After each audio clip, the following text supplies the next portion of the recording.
করার দায়িত্বে আছি। আমাদের এখানে উপস্থিত আছেন আপা এবং সার্বিক সহযোগিতা এবং সকলের পারস্পরিক সহযোগিতায় আমি অত্যন্তভাবে পরিষ্কার রাখার চেষ্টা করি এবং আমরা সবাই উদ্যোগ নিয়েছি যে এই চত্বরটা অন্তত আমরা পরিষ্কার রাখবো। সেই উপলক্ষে আমি মুনাফার সহযোগিতা চেয়েছিলাম, ওনার কাছে ডাস্টবিনের কথা বলেছিলাম।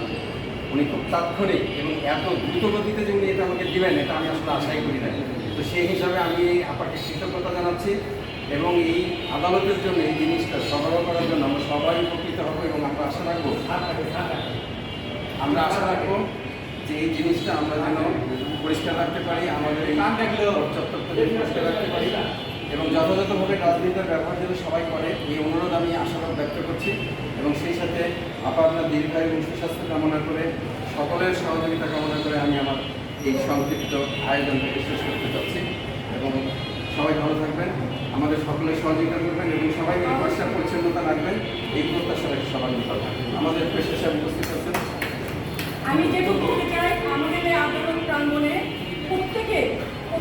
প্রত্যেকটা আদালতের সামনে সবাই পরিষ্কার পরিচ্ছন্ন রাখবেন। আমরা সহযোগিতা কোনো সমস্যা নয়, কিন্তু আমরা যদি নিজেরাই সজাগ হই আমরা কিন্তু নতুন একটা সমাজ পাবো। কারণ এর আগে আমি যখন আসছি দাদার কাছে আমার খুব ভালো লাগছে। এর আগে যখন আসছি ওই পাশে যেতে পারিনি, নোংরা ছিল, বন্ধ ছিল, দাদা নিজ দায়িত্বে লোকজন নিয়ে সেগুলো পরিষ্কার করেছে। এত ভালো লাগছে আমাকে, যার জন্য দাদা আমাকে বলার সঙ্গে সঙ্গে